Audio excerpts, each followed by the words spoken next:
Perhimpunan Mahasiswa Katolik Republik Indonesia atau PMKRI gelar konferensi studi nasional mengangkat tema pembangunan berkelanjutan menuju ketahanan nasional target Indonesia Emas 2045.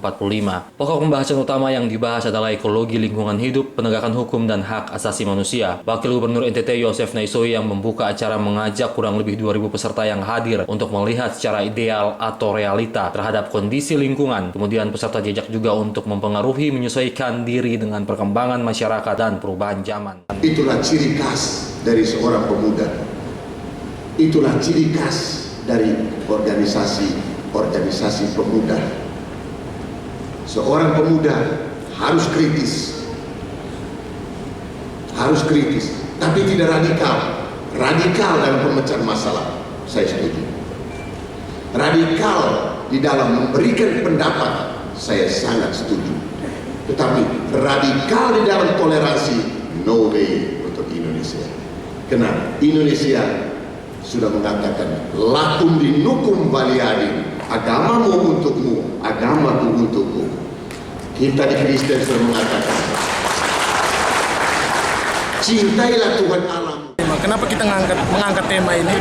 Kalau kita bicara secara global, rencana pembangunan, orang sering sebut sebagai rencana pembangunan milenium ya, Sustainable Development Goals ini sebenarnya sudah dicetuskan oleh PBB itu 21 Oktober 2015. Nah, Indonesia meratifikasi ini dan mengimplementasikannya dalam sistem penyelenggaraan negara, sistem penyelenggaraan pemerintahan kita yang termuat dalam kebijakan-kebijakannya.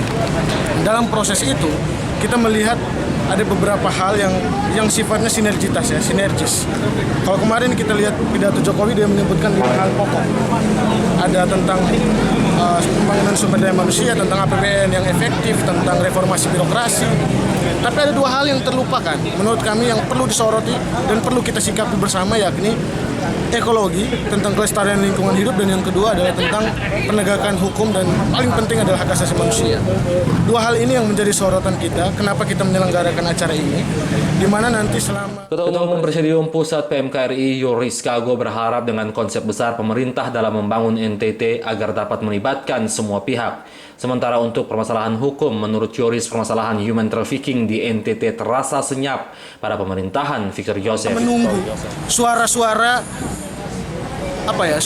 kritis dari NGO, suara-suara kritis dari LSM yang dulunya sangat getol bicara tentang human trafficking, kok sekarang lenyap.